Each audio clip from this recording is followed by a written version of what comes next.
குட்டீஸ், praise the Lord. எல்லாரும் எப்படி இருக்கீங்க? நீங்கள் நல்லா இருப்பீங்க நான் விசுவாசிக்கிறேன். இப்போ நம்ம கூட ஷைனி அக்கா வந்திருக்காங்க. அவங்க எப்படி இருக்காங்கன்னு கேட்டலாமா? ஹலோ ஷைனி, எப்படி இருக்க? நான் நல்லா இருக்கேன்க்கா, நீங்கள் எப்படி இருக்கீங்க? நானும் நல்லா இருக்கேன் ஷைனி. இப்போ நம்ம ஸ்டார்டிங் என்ன பண்ண போகிறோம் ஷைனி?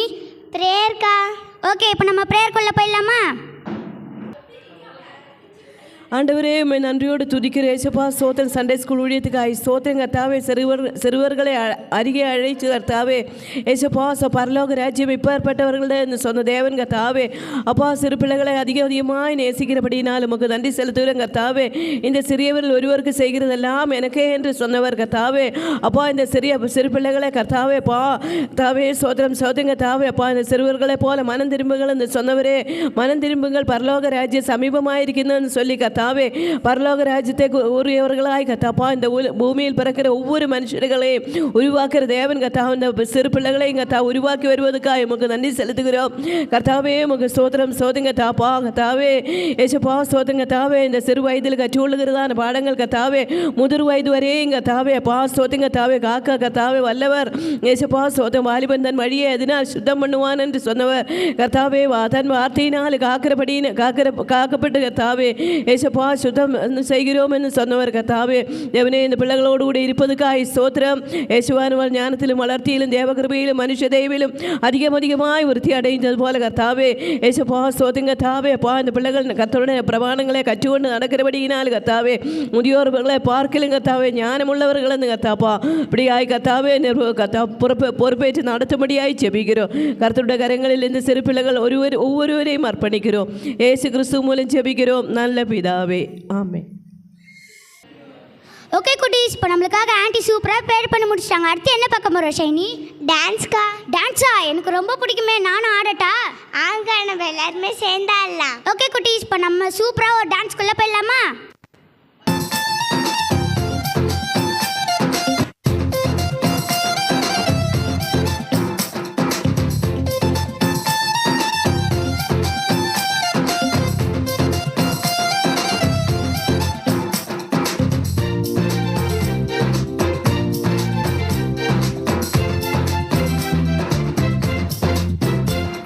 என் சின்ன இதயத்தில் நீங்க வந்த போதினிலே நானும் பரிசுத்தமாவேன், பரலோகம் போவேன் இயேசுவின் நாமத்தில.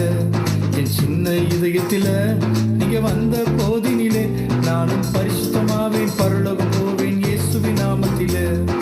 J-E-S-U-S Jesus, J-E-S-U-S Jesus, J-E-S-U-S Jesus, J-E-S-U-S Jesus.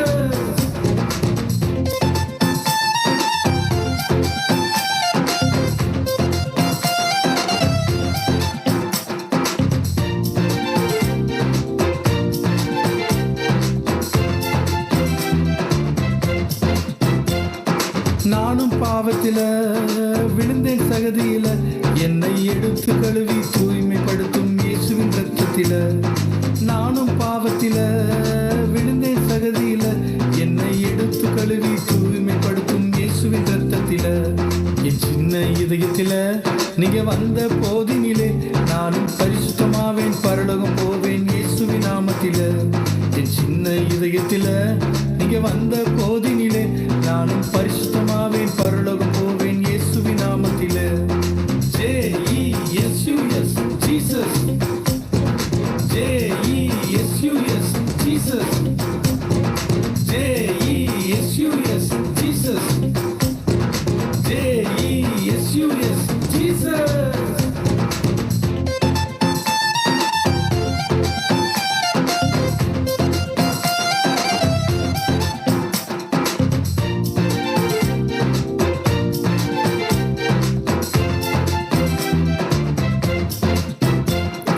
மரித்து உயிர்த்தீரே, மரணத்தை ஜெயித்தீரே, பரலோகில் என்னை சேர்த்து கொள்ள மீண்டும் வருபவரே. மரித்து உயிர்த்தீரே, மரணத்தை ஜெயித்தீரே, பரலோகில் என்னை சேர்த்து கொள்ள மீண்டும் வருபவரே. என் சின்ன இதயத்தில நீங்க வந்த போதினிலே நானும் பரிசுத்தமாவேன், பரலோகம் போவேன் இயேசுவின் நாமத்தில. என் சின்ன இதயத்தில நீங்க வந்த போதினிலே நானும் பரிசுத்தமாவேன், பரலோகம் போவேன் இயேசுவின் நாமத்தில.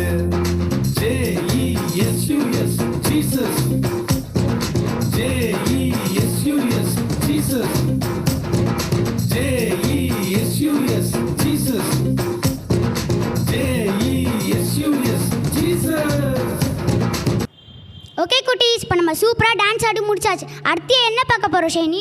ஸ்டோரி தாங்க பார்க்க போகிறோம். ஆமாம் குட்டீஸ், அடுத்து நம்ம ஸ்டோரி தான் பார்க்க போகிறோம். நம்ம பாஸ்டர் நமக்காக ஸ்டோரி சொல்ல போகிறாரு. நம்ம ஸ்டோரிக்குள்ளே போகலாமா? பிடிக்குமா? Okay, very good. நம்ம என்ன ஸ்டோரி சொல்லலாம்? பைபிள் ஸ்டோரி சொல்லலாமா? அதானே நமக்கு பிடிக்கும், அதானே உங்களுக்கு விருப்பம். சார், பைபிள்னு ஒரு ஸ்டோரி நான் சொல்கிறேன். சின்ன ஸ்டோரி தான், ஆனால் ரொம்ப கவனமாக கேட்கணும். அது இஸ்ரேல் தேசத்தில் சாமுவேல்னு ஒரு தீர்க்கதரிசி இருந்தார். தீர்க்கதரிசின்னா உங்களுக்கு தெரியும்ல, வரப்போகிற காரியங்களை முன்னமே சொல்கிறவர் தான் தீர்க்கதரிசி. நமக்கெல்லாம் நடந்த காரியம் மட்டும்தான் தெரியும், ஆனால் தீர்க்கதரிசிக்கு வரப்போகிற காரியம்லாம் கூட தெரியும். ஆண்டவர் வெளிப்படுத்துவார், கர்த்தர் வெளிப்படுத்துவார். அப்படி அந்த தீர்க்கதரிசி பேர் சாமுவேல். என்ன பேர்? சாமுவேல். அந்த சாமுவேல் தீர்க்கதரிசிக்கிட்ட கர்த்தர் ஒரு நாள் சொல்லிட்டாரு, அந்த தேசத்தில் சவுல்னு ஒரு ராஜா இருந்திருக்காரு. அவர் ஆண்டவருக்கு பிரியமில்லாத காரியத்தை செய்ததினால கர்த்தர் அவரை தள்ளிட்டாங்க. அவரை தள்ளி விட்டார். நீ ஓ லேக் இல்லை, நம்மெல்லாம் சொல்லுவல, நீ எதுக்கு லேக் கிடையாதுன்னு. நீங்கள்லாம் சொல்லுவீங்க தானே? அதே மாதிரி கர்த்தரே சொல்லிட்டாரு, நீ லேக் இல்லை. அது கேட்டு சாமுவேலுக்கு ரொம்ப வருத்தமாச்சு. அந்த தீர்க்கதரிசிக்கு ரொம்ப வருத்தமாக போச்சு. அப்போது அந்த தீர்க்கதரிசி ராத்திரியெல்லாம் அழுதுட்டாங்களா? நீங்கள்லாம் சிலது அப்பா அம்மா திட்டினா மாதிரி அந்த தீர்க்கதரிசி ராத்திரியெல்லாம் அழுதுட்டு இருந்தாங்களா? அப்போ கர்த்தர் சொன்னார், நீ தைல கொம்பை எடுத்துக்கொண்டு பெத்லகேம் என்ன ஊருக்கு போ. எந்த ஊருக்கு? பெத்லகேம் என்ன ஊருக்கு போ. அந்த ஊரில் இருந்து ஒருவரை நீ ராஜாவாயிருக்கும்படி அபிஷேகம் பண்ணணும். எதுக்கு அபிஷேகம் பண்ணணும்? ராஜாவாயிருக்கும்படி அபிஷேகம் பண்ணணும். அப்போ சாமுவேல் சொல்லார், அது சவுல் கேள்விப்பட்டால் என்னை கொன்று போட்டுடுவாங்க. பயம் இல்லை நமக்கெல்லாம். ஏதாவது தப்பு பண்ணால் அப்பா அம்மாவன்னா நீங்கள் சொல்லும் பாரு, அப்பாவுக்கு தெரிஞ்சிட்டு என்னை கொன்று போட்டுடுவாங்க சொல்லுவீங்கல்ல? சொல்லுவீங்க தானே? சொல்லுவீங்க. அந்த மாதிரி சாமுவேல் தீர்க்கதரிசி சொல்கிறாரு ஆண்டவர்கிட்ட, சவுலுக்கு தெரிஞ்சிட்டுனா மட்டும் என்ன கொன்று போட்டுடுவாங்க. சரி, நீ ஒன்று செய், நீ ஒரு காளையே கூட்டிகிட்டு போயிடு, ஒரு பலி கொடுத்துடுங்க. அந்த பலிக்கு ஈசாயின் குடும்பத்தை அழைக்கணும். யார்? எந்த குடும்பத்தை அழைக்கணும்? ஈசாயின் குடும்பத்தை அழைக்கணும். சரி, போனார். பெத்லகேம் ஊருக்கு போனார். எந்த ஊருக்கு போனாங்க? பெத்லகேம் ஊருக்கு போனாங்க. அங்கே போய் அந்த பட்டணத்தில் போயிட்டு பட்டணத்தில் அந்த பெரியவங்கள்லாம் அவரை வரவேற்றாங்க. அப்போ அவர் சொன்னார், நான் ஒரு பலி கொடுக்க வந்திருக்கிறேன், நீங்கள்லாம் உங்களை பரிசுத்தம் பண்ணிக்குங்க, பலி விருந்துக்கு வாங்கினா. அப்படி ஈசாயின் குடும்பத்தையும் பலி விருந்துக்கு அழைச்சிட்டாங்க. அப்படி ஈசாயின் குடும்பத்தை பலி விருந்துக்கு அழைச்சிட்டு, பலி விருந்தில் சாமுவேல் ஈசா கிட்டே கேட்டார், உன் பிள்ளைகளை எல்லாம் கூட்டிகிட்டு வாப்பா. அவருக்கு எத்தனை பிள்ளைகள் இருக்குன்னு தெரியுமா? 4. உங்கள் வீட்டில் 4 பேர் இருக்காங்களா? அப்படி இல்லை, அவருக்கு 7 பிள்ளைகள் இருக்குதான். 7 பிள்ளைகள் இருக்குது. எத்தனை பிள்ளைகள் இருக்குது? 7 பிள்ளைகள். 7 பிள்ளைகளையும் கொண்டு வந்தாங்க. ஆனால் 8 இருக்குது, ஆனால் 7 தான் சொல்கிறார். ஒன்று கணக்கிலே கிடையாது. அந்த பிள்ளை மட்டும் கணக்கில் இல்லை. 7 பேர் இருக்கு. 7 பேரை அழைச்சிட்டு வர சொன்னாங்க. மூத்தவரை வந்தார், பெரியவர் எலியாப்னு பேர் அவருக்கு. அவரை பார்த்த உடனே சாமுவேல், பா என்ன ஹைட்டு பாருங்க, என்ன ஹைட்டு, முகம் ரொம்ப அழகாக இருக்குது, இவன் தான் இருக்கும் ஆண்டவரால் அபிஷேகம் பண்ணப்பட போகிறவன் என்று சாமுவேல் மனசில் நினச்சி அந்த தைல கொம்பை எடுத்து அவரை அபிஷேகம் பண்ண போகிறாரு.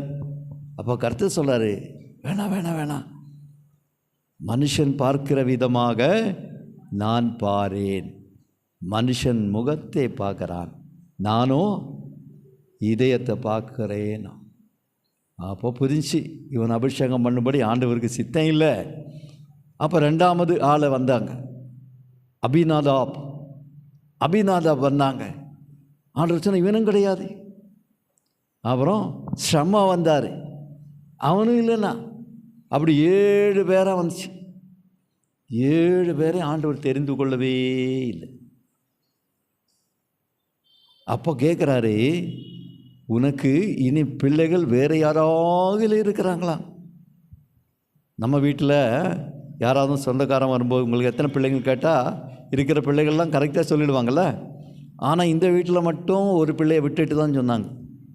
அந்த பிள்ளை கணக்கிலே இல்லை. அந்த பிள்ளைய ஒரு பொருட்டாக நினைக்காத பிள்ளை. அப்போ சாமுவேல் கேட்குறாரு, உனக்கு பிள்ளைகள் இவ்வளோதானா என்று அந்த ஈசாய் கேட்குறார். அப்போது ஈசாய் சொல்கிறார், எல்லாருக்கும் சின்னவன் ஒருத்தர் இருக்கிறான். அவன் ஆடுகளோடு கூட வயல் காட்டில் இருக்கிறாங்க, ஆடு மேய்ச்சிட்டு இருக்கிறாங்க. அங்கே தான் அவன் தங்குறது. அவன் வீட்டில் இருக்கிற மாதிரி கணக்கே கிடையாது. நீங்கள்லாம் வீட்டில் கணக்கில் இருக்குதுல்ல, இருக்குதா இல்லையா? உங்களையெல்லாம் வீட்டில் ரொம்ப பராமரித்து பத்திரமா தானே ஸ்கூலுக்கு அனுப்பி படிக்க வச்சு எல்லாம் பண்ணுறோம். ஆனால் இந்த பிள்ளைய பள்ளிக்கூடத்துக்கு அனுப்பாமல், இங்கே கவனிங்க, பள்ளிக்கூடத்தில் அனுப்பாமல், ஸ்கூலுக்கு அனுப்பாமல் ஆடு மேய்க்கிறதுக்கே விட்டுட்டாங்க. நம்ம அப்பா அம்மா என்ன சொல்லுவாங்க, படிக்காவிட்டால் என்ன பண்ணுவேன், ஆடு மாடு மேய்க்கிறது தான் இல்லை, அப்படி சொல்கிறாங்கல்ல. ஆமீன். அப்படி இந்த பிள்ளைய பள்ளிக்கு அனுப்பாமலேயே ஆடு மாடு மேய்க்கிறது விட்டாங்க. மீதி 7 பேரையும் படிக்க வச்சுட்டாங்க, பெரிய ஆளாக்கிட்டாங்க. புரியுதா? அப்போது தேவனுடைய மனுஷனாகிய சாமுவேல் சொல்லாரு, அந்த வயலில் ஆடு மேய்க்கிற அந்த பிள்ளை வந்தால் தான் நம்ம விருந்தில் உட்கார முடியும். சீக்கிரமாக ஆள் அனுப்பி அந்த பிள்ளையை கூட்டிகிட்டு வானா. உடனே ஆள் அனுப்பி அந்த பிள்ளைய கூட்டிகிட்டு வந்தாதா. வரும்போது அவர் ட்ரெஸ்ஸெல்லாம் அழுக்காக இருக்குது, ட்ரெஸ்ஸெல்லாம் அழுக்காக இருக்குது. ஆடு மேய்க்கிற ஆடு மேய்க்கிறதுக்கு போகும்போது அதில் ஏதாவது பொருள் போட்டுட்டு போகிறதுக்கு ஒரு பை வச்சுக்கிறாரு, கையில் ஒரு குச்சி வச்சுக்கிறாரு. அப்படியே வந்தார். அப்பொழுது ஆண்டவர் சொல்லார், அந்த பெரிய மனுஷன் பார்த்து சொல்கிறாரு, நீ எழுந்து அவனை அபிஷேகம் பண்ணு ராஜாவா. நீ எழுந்து அவனை அபிஷேகம் பண்ணு ராஜாவா, அபிஷேகம் பண்ண சொல்கிறாரு. பருது பார்த்தா எங்கேயோ பொறுக்கிட்டு வர மாதிரி இருக்குது இல்லை? ஆடு மேய்க்க போகிறோம் எப்படி இருப்பாங்க? ட்ரெஸ்ஸு கூட அழுக்காக இருக்கும், கையில் ஒரு குச்சி வச்சுக்கிறாரு, பையில் ஒரு சின்ன பை மாட்டிக்கிறாரு. ஆமீன். அப்படியே அந்த பையில் கொஞ்சம் கற்கள் இருக்கும், ஒரு கவுனு இருக்கும், கொஞ்சம் கற்களும் ஒரு கவுனு இருக்கும். ஆமாம், ஸ்தோத்திரம். இப்படி வருந்தோனை பிடிச்சி ராஜாவாக்குவாங்களா? ஆக மாட்டாங்க. ஆனால் மனுஷன் பார்க்கிற விதமாக நான் பாரேன். மனுஷன் முகத்தை பார்க்குறாரு, ஆண்டவரோ இதயத்தை பார்க்குறாரு. சாமுவேலுக்கு சந்தேகமாக தான் இருந்துச்சு, இது இவன் தானா, நம்ம ஒரு ட்ராமா பார்த்துட்டு இருக்கிறோமான்னு அவர் யோசித்திருப்பாங்க. ஆனால் ஆண்டவர் சொல்லிட்டார், நீ எழுந்து, சின்ன பிள்ளை தான், அந்த பெரிய மனுஷனை பார்த்து நீ எழுந்து அவனை அபிஷேகம் பண்ணு. அவருடைய பேர் என்னன்னு உங்களுக்கு தெரியுமா? அந்த அபிஷேகம் பண்ணப்பட்ட மனுஷனோட பேர் உங்களுக்கு தெரியுமா? யாருக்காவது தெரியுமா? தாவீது. சின்ன பிள்ளை, வீட்டில் யாரும் ஒரு பொருட்டாக நினைக்காத பிள்ளை, பள்ளிக்கூடத்துக்கு அனுப்பாமல் கூட ஆடு மாடு மேய்க்கிறதுக்கு விட்ட பிள்ளை. ஆமீன், ஸ்தோத்திரம்.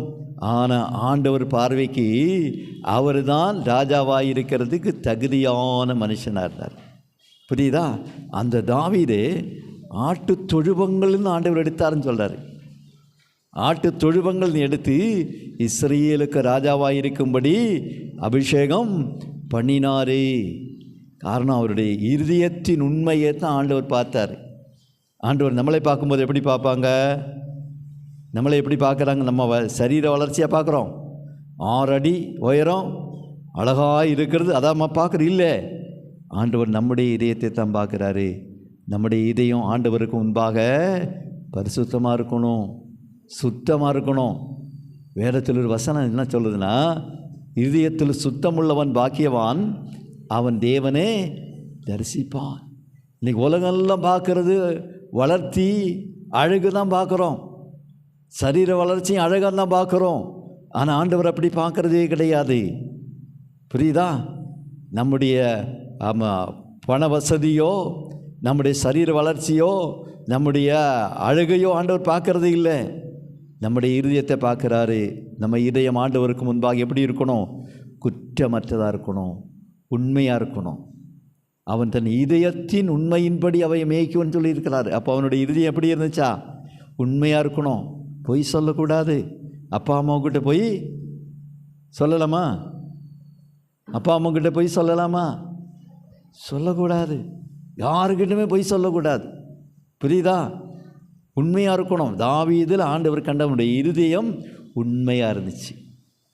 பைபிள் ஒரு வசனம் சொல்லுகிறது, இதயம் எல்லாவற்றை பார்க்கிலும் திருக்குள்ளதும் கேடுள்ளதுமாக இருக்கிறது எழுதப்பட்டிருக்கிறது. உங்கள் இதயம் எப்படி இருக்கணும்? இந்த சின்ன இதயம் எவ்வளோ இருக்குது? உங்கள் இதயத்தை சைஸு டைம் ஆச்சாமா? இதயத்தை சைஸ் எவ்வளோ இருக்குன்னு தெரியுமா? உங்கள் இதயம் எவ்வளோ பெருசுன்னு தெரியுமா?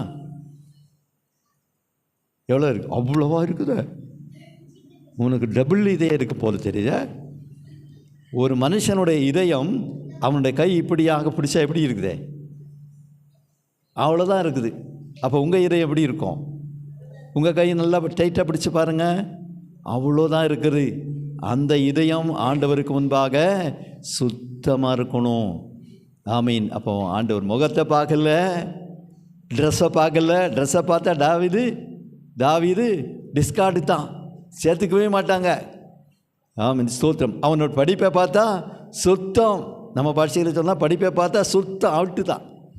ஆனால் ஆண்டவர் அவரை தெரிந்து கொள்ள காரணம் அவனுடைய இருதயம் சுத்தமாக இருந்தது.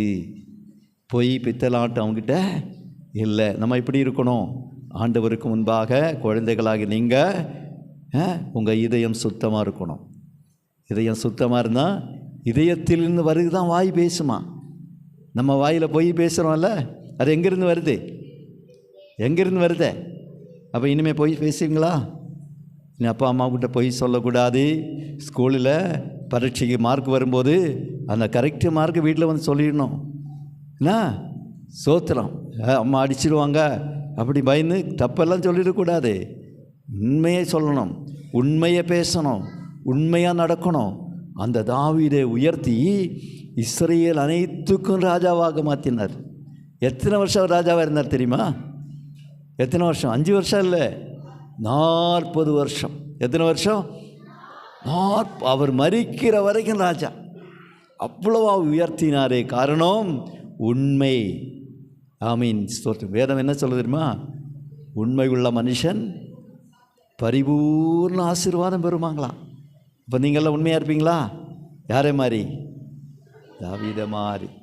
அப்போ நம்ம அதில் என்ன கருத்தை கற்றுக்கொண்டோம்? மனுஷன் பார்க்கிற விதமாக கர்த்தர் பார்க்கிறது இல்லையா? மனுஷன் முகத்தை பார்க்குறோம், கர்த்தரோ இதயத்தை பார்க்குறாரு. அப்போ நம்ம இதயம் ஆண்டவருக்கு முன்பாக சுத்தமாக இருக்கணும். ஓகேயா? கதை பிடிச்சிச்சா? இன்னும் நீங்கள் உங்கள் இதயத்தில் சுத்தமான இதயத்திலேருந்து உண்மை பேசுவீங்களா? பொய்யெல்லாம் சொல்ல மாட்டீங்க தானே இனிமே? சுத்தமாக சொல்லக்கூடாது. அடி வாங்குறதாலும் அடி வாங்கிக்கிங்க, பொய் சொல்லக்கூடாது. என்ன சிட்டு வாங்கினதாலும் சிட்டு வாங்கிக்கிங்க, பொய் மட்டும் பேசக்கூடாது. ஆண்டவருக்கு ரொம்ப பிடிக்காத ஒரு காரியம் தான் என்ன தெரியுமா? பொய். ஆமாம், பொய் அவருக்கு பிடிக்கவே பிடிக்காது. பொய் சொல்லுகிறவன் ஆண்டவர் சமூகத்தில் சேரவே முடியாது. அதனால் உண்மையை பேசணும். தாவீதினுடைய இதை உண்மையாக இருந்துச்சு, அது ஆண்டவருக்கு ரொம்ப பிடிச்சிச்சு. நீங்களும் உண்மையாக இருங்க. மனுஷன் நம்மளை ஒரு வேளை மதிக்காமல் போகலாம், அதை பற்றி கவலையை படக்கூடாது. நம்மை கனம் பண்ணுகிறவர் யார்? நம்மளை கனம் பண்ணுகிறவர் யார்? கர்த்தர். அவர் உங்களை ஏற்ற காலத்தில் உயர்த்தும்படி வேதம் சொல்லவுடைய பலத்த கைகளில் அடங்கியிரு, அவருக்கு பிரியமாயிரு. ஓகேயா? ஸ்டோரி பிடிச்சிச்சா? சரி, ஆண்டவர் உங்களை ஆசீர்வதிப்பாராக. ஆமாம். ஓகே குட்டீஸ், இப்போ நம்ம ஸ்டோரிலாம் பார்த்து முடிச்சாச்சு. அடுத்து எனக்கு ஆமாம்ல, நம்ம இன்னும் இந்த வீக்கோட டைட்டிலே பார்க்கல. உங்களுக்கு தெரியுமா அக்கா? தெரியுமே ஷைனி. எங்கே சொல்லுங்க பாப்போம். இருதயத்தை பார்க்கும் தேவன். ஆமாம், கைட்டாக்கா நம்மளுக்கு பாஸ்டர் சொல்லி கொடுத்தாங்க. அடுத்து என்னக்கா பார்க்க போகிறோம்? பைபிள் வேர்ட்ஸ் தான் ஷைனி பார்க்க போகிறோம். சரி குட்டீஸ், நம்ம பைபிள் வேர்ட்ஸ்குள்ளே போகலாமா? ஹாய் குட்டீஸ், பிரைஸ் எல்லோரும் எப்படி இருக்கீங்க? எல்லோரும் கர்த்தருக்குள் சந்தோஷமாக இருப்பீங்க நான் விசுவாசிக்கிறேன். ஓகே குட்டீஸ், இப்போ இந்த வீக்கில் நம்ம யாரை குறித்து பார்த்துட்ருக்கோம் அப்படின்னா தாவீது குறித்து பார்த்துட்ருக்கோம். அவர் என்ன டைட்டில் அப்படின்னு பார்த்தீங்கன்னா அதுக்கு முன்னாடி உங்களுக்கு சொல்லியிருப்பாங்க, இருதயத்தை பார்க்கும் தேவன். அது குறித்து தான் இப்போ நம்ம ஒரு பைபிள் வசனத்துக்குள்ளே போகலாமா? மனுஷன் பார்க்கிறபடி நான் பாரேன், மனுஷன் முகத்தை பார்ப்பான், கர்த்தரோ இருதயத்தை பார்க்கிறார். 1 சாமுவேல் 16:7. மறுபடியுமா சொல்லலாமா குட்டீஸ்? மனுஷன் பார்க்கிறபடி நான் பாரேன், மனுஷன் முகத்தை பார்ப்பான், கர்த்தரோ இருதயத்தை பார்க்கிறார். 1 சாமுவேல் 16:7. ஓகே குட்டீஸ், இப்போ இது குறித்து நம்ம மீனிங் பார்க்கலாம். மீனிங் உங்களுக்கு சொல்ல வேண்டியதே இல்லை. ஸ்டோரியில் நீங்கள் நல்லா கவனிச்சிருந்தீங்கன்னா உங்களுக்கு நல்லா புரிஞ்சிருக்கும். கர்த்தர் எதை பார்க்குறாரு, எதை நம்மளை முக்கியமாக நம்மளுடைய முகத்தை தான் பார்க்குறாரா? மனுஷன் தான் முகத்தை பார்க்குறார். ஆனால் தேவன் யாரை எதை நம்ம முக்கியமாக இம்பார்ட்டண்ட்டாக எதை பார்க்குறாரு அப்படின்னு பார்த்தீங்கன்னா கர்த்தரோ இருதயத்தை பார்க்க. இருதயத்தில் இருக்கிற குணங்கள், நம்மளுடைய கேரக்டர்ஸ். பாஸ்டர் உங்களுக்கு சொன்னாங்க இல்லையா, நல்ல நல்ல விஷயங்கள் எல்லாம் நம்ம பண்ணோம், தப்பான காரியங்கள் இதெல்லாம் நம்ம பண்ணக்கூடாது. அப்படியெல்லாம் நம்ம பண்ணோன்னா அது ஆண்டவருக்கு பிரியமில்லாத காரியம். அப்படிப்பட்ட காரியங்கள்லாம் பார்த்திங்கன்னா தாவீதின் இடத்துல இல்லாமல் இருந்துச்சு. அவர் அருவருக்கு காரியங்கள் எதுவுமே இல்லாமல் இருந்ததுனால தான் அவர் ராஜாவாக ஏசப்பா கடவுள் சூஸ் பண்ணார். ஓகேவா குட்டீஸ்? இப்போ நீங்கள் ஸ்டோரி கேட்டிருந்தீங்கன்னாவே நல்லா உங்களுக்கு புரிஞ்சிருக்கும். தாவீதோட ஸ்டோரியெல்லாம் கேட்டிங்களா?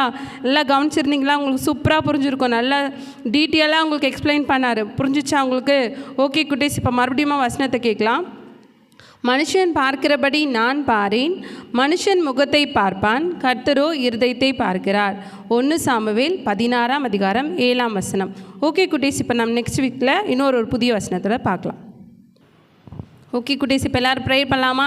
இல்லை லாஸ்ட் செக்ஷனுக்குள்ளே வந்துட்டு இருக்கோம். எல்லோரும் கண்ணை மூடி ப்ரேயர் பண்ணலாம். எங்களை அதிகமாக நேசிக்கதான் பரிசுத்தமான பரலோக தகப்பனே, இந்த ஆசீர்வதிக்கப்பட்ட நல்ல அப்பா ஸ்தோத்திரிக்கிற ராஜா, ஆசீர்வாதமாக நல்ல வேலைக்காக நாங்கள் நன்றியோடு துதிக்கிறோம்.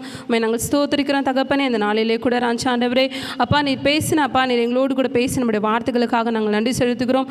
மனுஷன் பார்க்கிறபடி நான் உங்களை பாரேன், மனுஷன் முகத்தை பார்க்கிறான், கர்த்தரோ இருதயத்தை பார்க்கிறார் என்று ஆண்டவரே எங்கள் இருதயத்தின் ஆண்டவரே அப்பா எல்லாவற்றையும் நீர் அறிந்திருக்கிற தேவனாக இருக்கிறீர் தகப்பனே. நாங்கள் உண்மை ஸ்தோத்திரிக்கிறோம் ஆண்டவரே. எங்கள் இருதயத்தில் என்ன நாங்கள் அப்பா யோசித்து கொண்டிருக்கிறோம், என்ன சிந்தித்து கொண்டிருக்கிறோம் என்பதை ஆண்டவரே மனுஷன் பார்த்தால் அவங்களுக்கு புரியாத ஆண்டவரே. ஆனாலும் தகப்பனே அப்பா நீர் எங்கள் இருதயத்தை நீர் ஆராய்ந்து அறிந்திருக்கிற ஆண்டவரே தேவனாக இருக்கிறீர் தகப்பனே. ஆண்டவரே அப்படியாய் கூட ராஜா இதை பார்த்து கொண்டிருக்கிற சண்டே கிளாஸ் ஆண்டவரே ஆன்லைன் மூலியமாய் பார்த்து கொண்டிருக்கிற ஒவ்வொரு குடும்பங்களோடு ஒவ்வொரு பிள்ளைகளோடு நீர் பேசும்படியாக செபிக்கிறோம். அவர்கள் இருதயத்தை பார்க்கிற தேவன் தகப்பனே. அவர்கள் இருதயத்தில் இருக்கிற எல்லா வியாக்குலங்கள் ஆண்டவரே மன வேதனைகள் எல்லாவற்றையும் நசரேயனாக இயேசு கிறிஸ்துவின் நாமத்தில் எடுத்து போடும்படியாக நாங்கள் செபிக்கிறோம். அப்பா அவர்கள் இருதயத்தின் வேண்டுதல்கள் எல்லாவற்றையும் அருளி செய்யும்படியாக நாங்கள் செபிக்கிறோம் தகப்பனே. அப்பா நீர் அவர்களை ஆசீர்வதிப்பீராக ஆண்டவரே தகப்பனே. அப்பா உம்மை ஸ்தோத்திரிக்கிறோம், துதிக்கிற ராஜா. மட்டும் தகப்பனே எங்களை பேசினப்பா, எங்களோடு கூட பேசி நம்முடைய வார்த்தைகளுக்காக நாங்கள் நன்றி செலுத்துகிறோம். கர்த்தர் பெரியவர், பெரிய காரியங்களை செய்து அப்பா அவங்க நாமத்தை மாத்திரம் மகிமைப்படும்படியாக நாங்கள் செபிக்கிறோம். எங்கள் இருதயத்தில் ஆண்டவரே உமக்கு பிரியமுள்ள காரியங்களே நாங்கள் யோசிக்கவும் சிந்திக்கவும் அதன் பிரகாரம் நாங்கள் செய்யவும் உம்முடைய வேத வசனத்தின் பிரகாரம் தகப்பனே நாங்கள் அடக்க எங்களுக்கு கிருபை செய்யும்படியாக நாங்கள் செபிக்கிறோம். நீரே பொறுப்பெடுத்துக் கொள்ளுங்க, ஆளுகை செய்யுங்க. இயேசு கிறிஸ்துவின் நாமத்தில் ஒப்பு கொடுத்து செபிக்கிறோம். செபத்தை கிட்ட நல்ல பிதாவே, ஆமேன்.